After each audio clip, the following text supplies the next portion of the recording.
Eh, Baik, untuk tidak memperlama-lama waktu, kita coba ataupun saya coba untuk mempresentasikan ataupun membawakan satu topik ya yang berjudul Tata Laksana Kegawat Daruratan Ortopedi di bidang ortopedi, yaitu dari bidang trauma dan onkologi, tentunya lebih spesifik. Dengan tag yang sangat menarik tadi, datang dengan nyeri dan pulang dengan amputasi, supaya menghindari terjadi hal-hal seperti itu.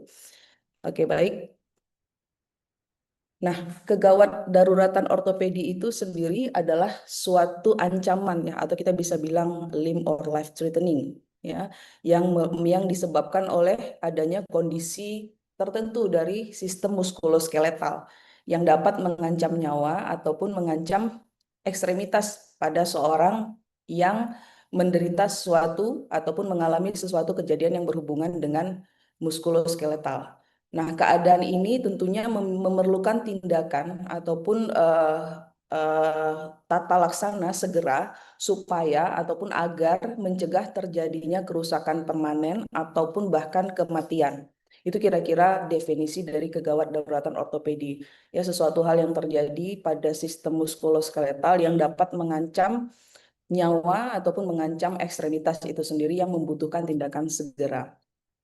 Nah, ada mnemonik yang disebut dengan von Schop untuk melihat apa saja sih hal-hal yang menimbulkan kegawat daruratan tadi yang dapat menyebabkan terjadinya life threatening ataupun limb threatening pada kasus-kasus dengan musculoskeletal condition ataupun musculoskeletal disease.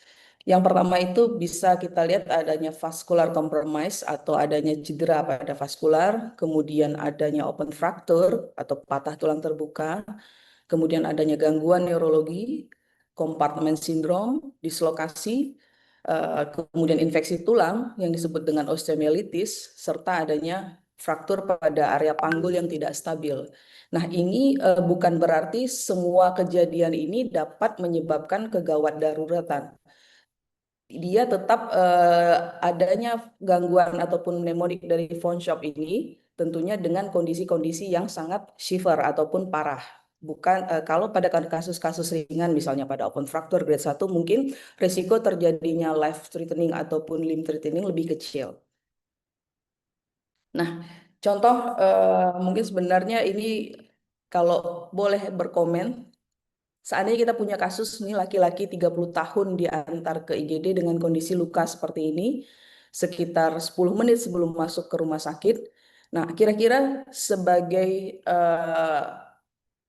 dokter ataupun tenaga kesehatan yang ada pada saat itu di IGD, apa yang harus kita lakukan?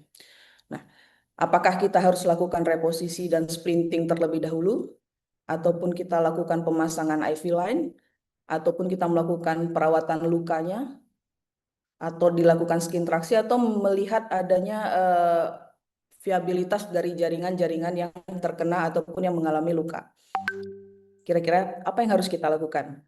Nah, sekarang pola pikir pada saat kita menerima pasien seperti ini adalah salah satu pasien kegawat daruratan di dalam bidang ortopedi, yaitu adanya open fracture dengan luka yang sangat masif dan sangat besar, tentunya disertai dengan terjadinya perdarahan. Karena area yang kita lihat adalah ini pada area paha atau femur, ya. Nah, ternyata yang harus kita lakukan adalah bukan tata laksana langsung pada lokasi luka seperti ini. Namun kita harus melakukan yang namanya tindakan primary survey. Jadi life threatening-nya itu harus kita singkirkan dulu ya dengan cara melakukan primary survey yang memang biasa kita lakukan itu dengan mengikuti metode dari ATLS ya.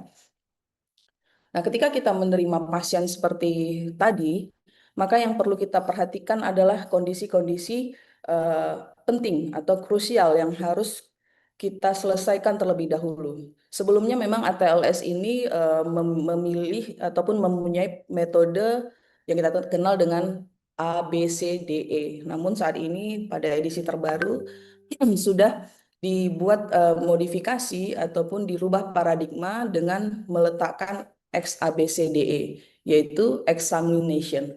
Artinya adalah exsanguination ini adalah ketika terjadi perdarahan yang cukup masif, kita harus stop dulu sebelum kita Izin, lakukan tindakan untuk membebaskan jalan nafasnya. Jadi izin stop dokter. ya. Maaf dokter, mungkin Mm. SPT-nya mungkin boleh diganti mode share screen dokter. Oke, ini masih sebentar ya. Ya, untuk mode ganti ini dok, slideshow-nya dokter. Oh, dibuat ada slideshow yang belum aja tadi. Desktop apa sih? Nantikan dulu. Desktop aja kita share. Sebentar.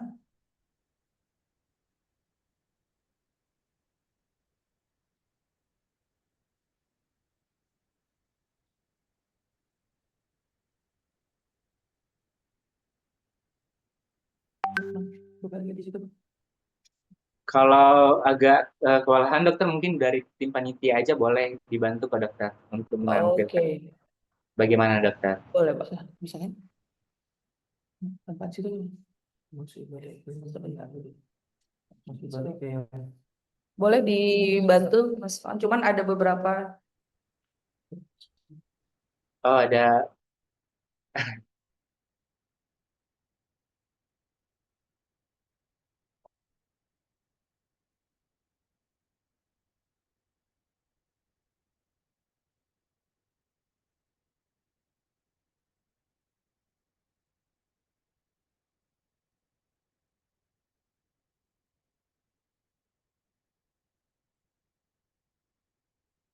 Udah, Sudah ya? Oke, sudah mohon dokter. maaf.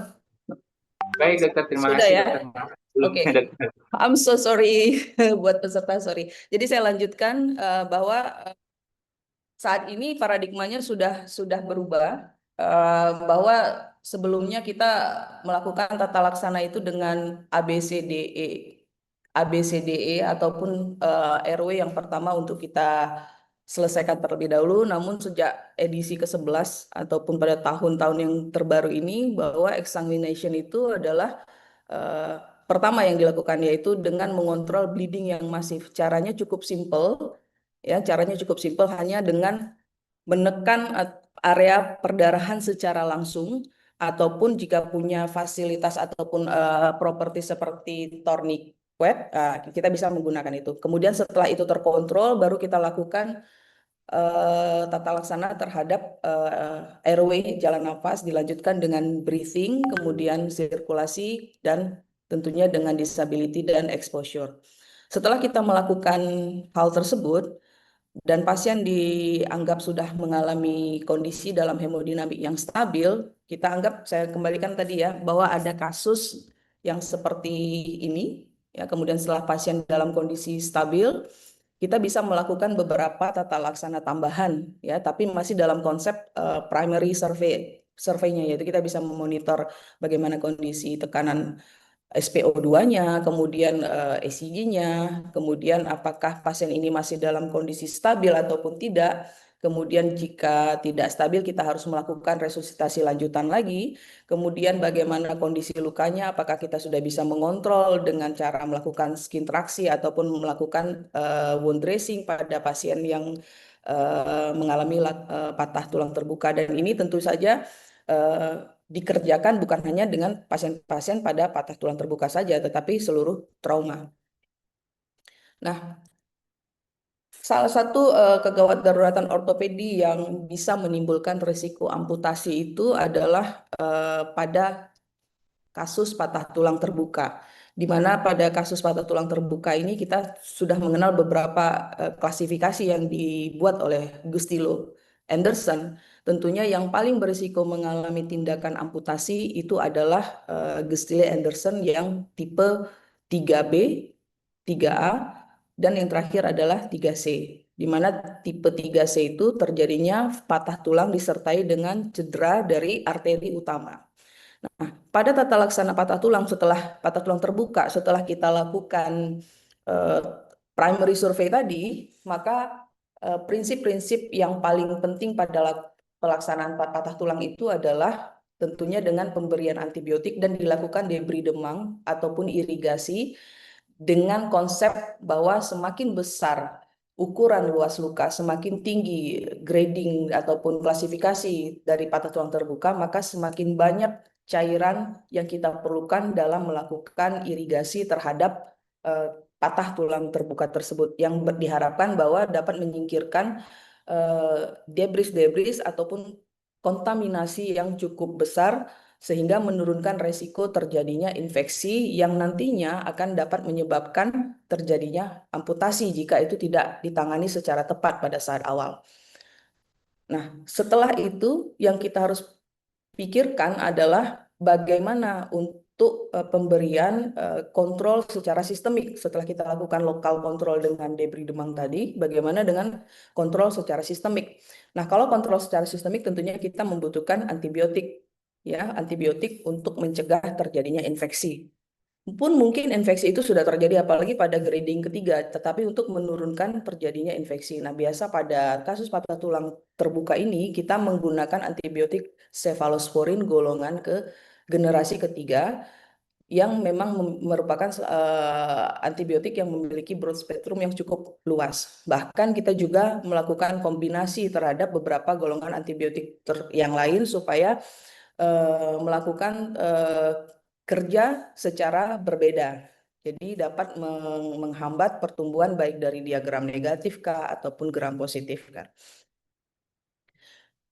Nah, kemudian yang paling sering juga pada kegawat daruratan ini pada ortopedi yang beresiko terjadinya amputasi itu adalah cedera vaskular.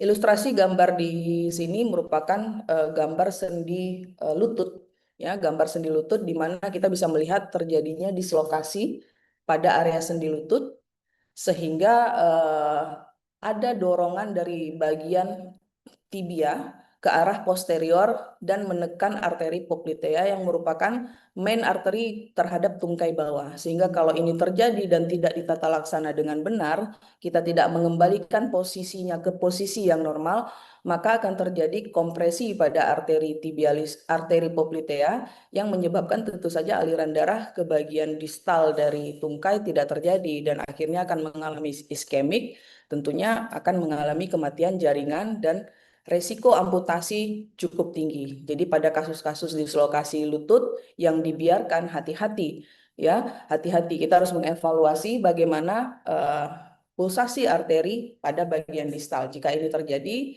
mungkin tidak dalam hitungan sebentar, tidak dalam hitungan lama, maka kita akan bisa merasakan akral yang ataupun area distal yang dingin. Ya, pasien tentu akan mengalami nyeri pada kaki ataupun tungkai bawahnya. Nah, ini ada beberapa ilustrasi dislokasi yang membutuhkan tata laksana segera seperti pada dislokasi panggul, ya, dengan melakukan beberapa metode. Kemudian yang paling sering terjadi dislokasi adalah pada area shoulder ataupun bahu. Nah, kemudian kegawat daruratan lain yang juga berpotensi terjadinya yang jika dilakukan tata laksana tidak tepat dan bisa menyebabkan terjadinya amputasi itu adalah sindrom kompartemen atau compartment syndrome, ya, di mana terjadinya peningkatan tekanan yang tinggi di area kompartemen ataupun di area tungkai ataupun ekstremitas atas sehingga lagi-lagi yang menyebabkan munculnya tekanan ataupun compression pada pembuluh darah, pembuluh saraf, bahkan pada otot. Nah, ini juga tindakannya memerlukan tindakan darurat yang kita sebut dengan fasiotomi. Ya, tindakan darurat yang kita sebut dengan fasiotomi, kita lakukan pembukaan fasia pada masing-masing kompartemen sehingga diharapkan tekanan itu berkurang. Jadi tidak ada penekanan pada area pembuluh darah. Nah, kompartemen sindrom ini paling sering juga terjadi pada area tungkai bawah, kemudian pada area lengan bawah. Tanda-tandanya sangat klasik, ya. Tanda-tanda yang paling sering diingat itu ada 6P, ya, pain, pale, dan seterusnya. Nah, kondisi lain juga yang bisa menyebabkan kegawat daruratan pada ortopedi adalah adanya fraktur pelvic. Namun fraktur pelvic ini harus yang unstable condition. Kalau fraktur pelvicnya dalam kondisi stabil, tentu prognosis dari si pasien itu juga baik-baik saja, karena ada juga fraktur pelvik yang memang tidak membutuhkan tindakan pembedahan, tidak membutuhkan tindakan segera, hanya dilakukan observasi ataupun konservatif treatment. Misalnya pada fraktur-fraktur area pelvik yang simple, kemudian tidak ada displacement yang terlalu jauh. Jadi pasien cukup dilakukan pengamatan atau observasi, bed rest, dikasih anti nyeri, dan nanti seiring berjalannya waktu fraktur itu akan healing sendiri, dan tentu pasien akan bisa melakukan aktivitas seperti biasa karena tidak ada resiko terjadinya penjepitan ataupun penekanan pada pembuluh darah besar ataupun terjadinya perdarahan masif akibat dari fraktur di pelvik. Nah, ini sedikit algoritma tata laksana dari trauma pada pasien dengan trauma muskuloskeletal. Ya, dibuat seperti algoritma, kita dapat pasien, kemudian dilakukan resusitasi, kemudian dinilai ada nggak responnya ataupun tidak ada respon, stabilkah atau tidak stabil. Kalau seandainya tidak stabil, kita coba lagi dilakukan resusitasi ulang, kontrol perdarahan dan seterusnya, sehingga sampai dalam kondisi stabil dan akhirnya kita bisa melakukan tata laksana definitif terhadap pasien tersebut. Nah, ini sering juga kita terima pasien dengan kondisi seperti ini. Mohon maaf jika memang saya men-share, memang ini adalah kondisi yang sering kita terima. Biasanya pasien-pasien seperti ini mengalami cedera yang cukup hebat, ya. Kemudian mengalami jepitan yang cukup lama. Jadi kita sering menyebutnya dengan crash injury. Ya, crash injury itu adalah suatu trauma yang sangat high velocity, energi cukup tinggi. Terkadang pasien itu mengalami misalnya terjepit pada area dashboard mobil yang cukup lama, ataupun ini seperti terseret akibat kecelakaan. Nah, kalau sudah menemukan kondisi seperti ini, kita di sini tindakan yang segera untuk dilakukan amputasi atau tidak itu sangat dibutuhkan, karena kalau kita berlama-lama pada kondisi seperti ini tentu pasien akan beresiko mengalami kejadian sepsis ataupun bahkan kematian. Jadi kita memiliki namanya Mengele score atau MES score, di mana setelah kita lakukan perhitungan, jika jumlah skornya itu di atas 7, maka tindakan yang harus dilakukan adalah segera lakukan amputasi immediately. Kemudian baru dilakukan tata laksana pemberian antibiotik dan lain-lain. Nah, kalau kita berbicara tentang amputasi, ini ada beberapa level yang paling sering dikerjakan. Misalnya ini pada area tungkai bawah, ataupun pada ekstremitas bawah. Dari mulai yang paling atas, sebenarnya di sini kita bisa melakukan disartikulasi hip, biasanya pada pasien dengan trauma area panggul ataupun area femur pada proksimal. Kemudian kita bisa juga melakukan transfemoral amputasi ataupun above knee amputasi di atas lutut, di bawah lutut, dan ada beberapa tipe amputasi yang bisa dilakukan pada area kaki. Begitu juga pada area lengan. Ya, di area lengan juga ada beberapa level dalam tindakan melakukan amputasi, dan mudah-mudahan ini tidak terjadi pada pasien-pasien kita jika tata laksana yang dilakukan tepat, waktu yang waktu dalam melakukan tata laksana juga tepat. Artinya pasien juga harus aware untuk segera datang ke fasilitas kesehatan, karena amputasi ini tidak hanya terjadi ataupun tidak hanya dilakukan pada kasus-kasus trauma saja. Ya, secara teori kita mempunyai indikasi amputasi itu kita kenal dengan 3D dari bidang muskuloskeletal, yaitu ada death atau dying, kemudian ada danger atau suatu kondisi yang berbahaya, kemudian ada damnusang. Ya. Kemudian di kondisi yang death atau dying, misalnya pada pasien dengan gangren diabetik. Nah, itu kan bukan kasus trauma, ya, bukan kasus trauma. Bisa saja pasien dengan DM yang akhirnya mengalami luka pada kaki, tidak dilakukan perawatan, kemudian tidak dilakukan tata laksana yang benar, sehingga muncul gangren. Ketika sudah muncul gangren, jari kaki sudah mulai menghitam, dan akhirnya tindakan yang dilakukan adalah tindakan amputasi. Nah, ini juga perlu kita sampaikan kepada masyarakat bahwa jangan takut ke fasilitas kesehatan kalau sudah muncul tanda tidak sembuh pada itu. Nah, kalau dangerous misalnya adalah seperti tadi crash injury tadi, itu adalah satu kondisi yang berbahaya. Kalau misalnya kita tidak melakukan amputasi, maka kemungkinan besar prognosis dari pasien untuk hidup itu akan sangat kecil. Prognosisnya akan jelek, jadi harus segera dilakukan amputasi. Atau pada kasus-kasus malignan yang nanti kita akan bahas berikutnya, yaitu pada kasus-kasus tumor. Jadi bisa saja amputasi itu bukan hanya bisa terjadi karena trauma, sekali lagi, bukan hanya karena trauma. Nah, kemudian ada kondisi Damnusung ataupun Damnusung.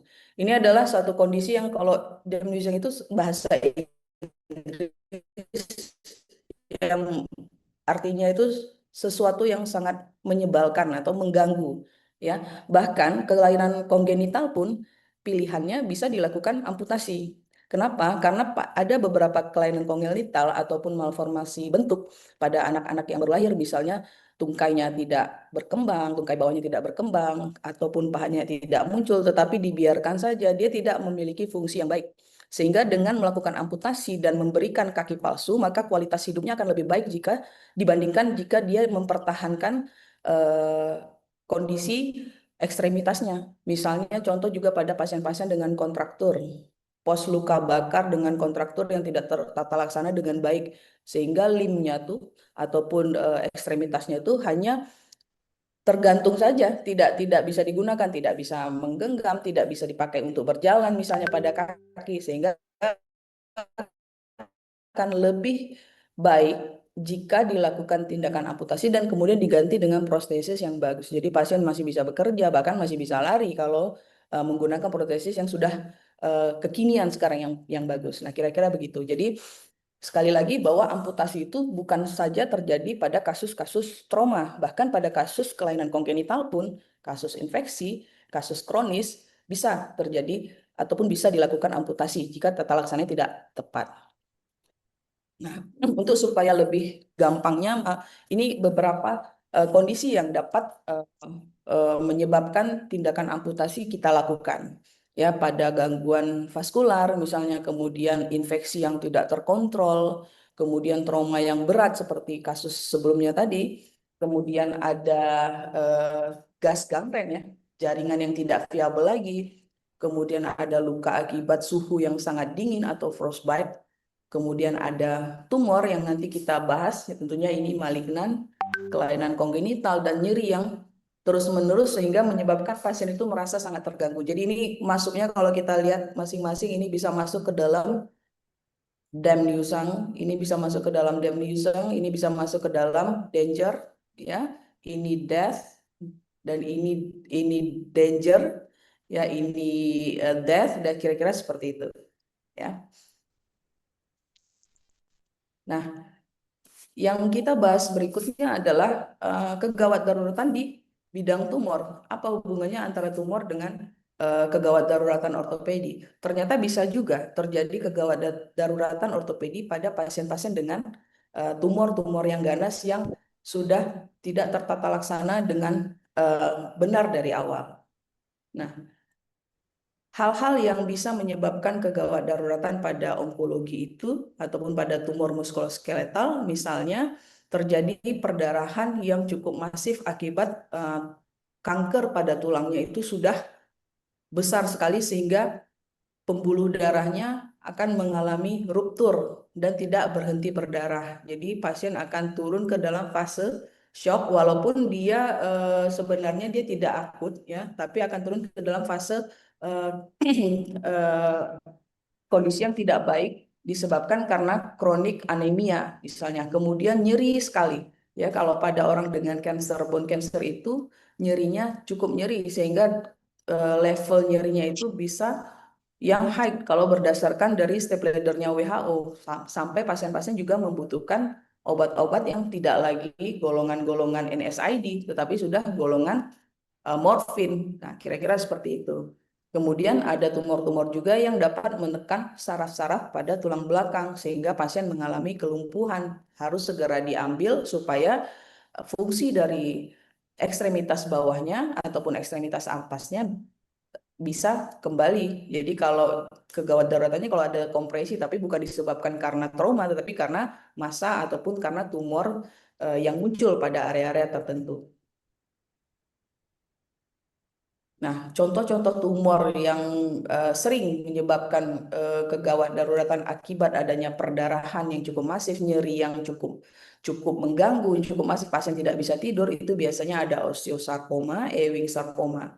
Nah, kondrosarkoma lebih perlahan munculnya. Nah, tumor ini juga bisa pada muskuloskeletal ataupun pada tulang itu bisa disebabkan adanya tumor yang muncul akibat adanya metastasis atau sumbernya dari tempat lain, ya, kemudian dia menyebar ke area tulang. Nah, biasanya ada tumor yang paling sering menyebabkan terjadinya penyebaran ke area tulang itu adalah kanker payudara, kanker prostat, ya, kanker tiroid, kemudian ada kanker paru-paru. Nah, seperti itu. Nah, ini adalah salah satu pasien yang saya kerjakan. Pasien ini datang dalam injury time sebenarnya. Ya, pasien ini datang dengan satu tumor yang cukup agresif, ya kita sebut dengan giant cell tumor, tetapi masih bisa dilakukan penyelamatan terhadap tangannya. Walaupun ini pada area ulna, walaupun ini ulnanya sudah tulang ulnanya sudah berbentuk seperti ballooning begini, ya kita reseksi dan alhamdulillahnya kita bisa membebaskan jepitan-jepitan pada pembuluh darah pada area tangan sehingga pasien juga sampai saat ini masih produktif. Pasiennya seorang petani, jadi masih produktif dan datangnya sudah terlambat, sudah sebesar ini, tetapi masih injury time, saya bilang masih in time, masih bisa kita lakukan karena tumor ini bukan tumor yang ganas tetapi cukup agresif. Nah, pasien yang berikutnya ini adalah pasien yang datang dengan kondisi yang juga hampir sama dengan yang tadi dibiarkan di rumah, dilakukan tata laksana secara alternatif yang awalnya kecil sampai besar dan akhirnya datang ke rumah sakit dengan perdarahan yang sudah tidak terkontrol. Nah, ini juga sudah kita bisa masukkan ke dalam emergensi yang memang bukan akut ya. Jadi dia sudah mengalami kronik. Setiap kita lakukan transfusi pasti tidak akan naik karena keluar lagi dari ulkus ataupun rupturnya pembuluh darah pada area tumor. Tumor ini adalah tumor osteosarkoma. Ketika kita lakukan foto ronsen, tumornya sudah sebesar ini, tidak ada lagi jaringan yang bisa diselamatkan. Sehingga kemudian langkah yang kita ambil, kalau kita membiarkan ini terus-menerus, tentunya perdarahan akan terjadi dan pasien tentu tidak akan bisa tertolong. Pasien selalu dalam kondisi hemoglobin di bawah 7, 6, 5, bahkan pernah 4. Nah, akhirnya menolak dilakukan tindakan amputasi, kita juga sudah lakukan transfusi, turun lagi, akhirnya pasiennya menyerah dan akhirnya setuju, kemudian kita lakukan amputasi dan setelah kita lakukan amputasi, tumornya dibuang, ini distal fragmen dari tulang femurnya, jadi di bawah sini. Setelah dilakukan amputasi, alhamdulillah kondisi pasien membaik karena ketika dilakukan transfusi ya tidak ada lagi tempat ataupun area darah itu keluar. Kemudian tata laksananya tentu akan dilanjutkan dengan kemoterapi. Nah, bisa saja seandainya 4 bulan yang lalu dia datang ataupun pasien ini datang, mungkin tidak perlu dilakukan tindakan amputasi, cukup dilakukan pengangkatan tumornya saja atau pengangkatan tulangnya kemudian dilakukan rekonstruksi. Nah, kira-kira seperti itu. Nah, penata laksanaan pada kasus-kasus tumor tadi sudah seperti saya bilang tadi, selain dilakukan amputasi, kalau pada yang sudah terlambat, maka bisa saja sebenarnya pada fase yang awal bisa dilakukan LSS atau limb salvage surgery. Limb salvage surgery itu indikasinya adalah misalnya tumornya itu masih resectable seperti pada kasus kita yang pertama, walaupun itu sudah injury time sebenarnya, tapi masih bisa diangkat. Kemudian neurovaskular ataupun saraf dan pembuluh darahnya masih bisa dipertahankan. Kalau tidak bisa dipertahankan, ya sama saja artinya kita sudah memutus pembuluh darah, memutus saraf, tentu tungkai ataupun lengan yang terlibat tumor tersebut akan mengalami death, lagi-lagi indikasi untuk dilakukan amputasi. Kemudian fungsi dari ekstremitas masih bisa juga dipertahankan, jadi tidak damnusang. Nah, ini adalah beberapa contoh pasien yang sudah dilakukan limb salvage surgery. Jadi misalnya pada pasien yang ini dengan tumor pada area humerus, ya, kita menggunakan implan khusus, misalnya dengan memasang megaprostesis. Kemudian setelah dilakukan reseksi pada tumornya, dilakukan pemasangan implan khusus. Atau pada pasien-pasien dengan fraktur patologis, setelah dilakukan reseksi pada tumor, kita cukup simpel saja memasang implan disertai dengan pemberian bone cement, ataupun bisa dilakukan pemberian tulang graft pada tulang pada area yang mengalami defek ataupun kehilangan tulang akibat tumor tersebut. Nah, ini beberapa kasus tumor yang saya ambil dari rujukan ya. Ini kita bisa melihat adanya tumor skapula di sini. Kalau sudah besar begini dan sudah melibatkan semua komponen di dalam area bahu, ya tentunya mungkin pilihan amputasi lebih baik daripada dilakukan reseksi, karena kualitas hidup pasien akan sangat menurun. Nah, ini adalah tipe-tipe dari amputasi pada area bahu, ini pada area tungkai bawah, ya pada area bahu. Kalau kita harus melakukan amputasi pada skapula, kita sering menyebutkannya dengan four quarter amputasi. Nah, ini foto tulis gambaran pasien osteosarkoma yang hampir mirip tadi dengan kasus yang sebelumnya. Ya, ini kita harus melakukan pemeriksaan ataupun investigasi yang cukup dalam, karena kita ngelihat ini memang ada massa di sini, tetapi apakah massa itu sudah menyebar ataupun sudah mengenai kompartemen-kompartemen yang ada pada area paha ataupun pada area lutut, sehingga kalau belum, tentunya kita masih bisa mempertahankan tungkainya dengan metode limb salvage surgery. Tapi kalau sudah mengenai pembuluh darah, pembuluh saraf, maka tindakan yang dipilih kemungkinan besar adalah amputasi di atas lutut atau pada area ini. Kira-kira seperti itu. Oke, saya pikir itu presentasi saya tentang kegawat daruratan ortopedi, kemudian tentang amputasi, tentang onkologi, dan hubungan ketiga-tiganya. Semoga bisa difahami, dan mungkin nanti kita setelah ini masuk ke sesi diskusi. Jadi saya kembalikan ke Mas Koan, silakan Mas Koan. Baik, terima kasih dokter.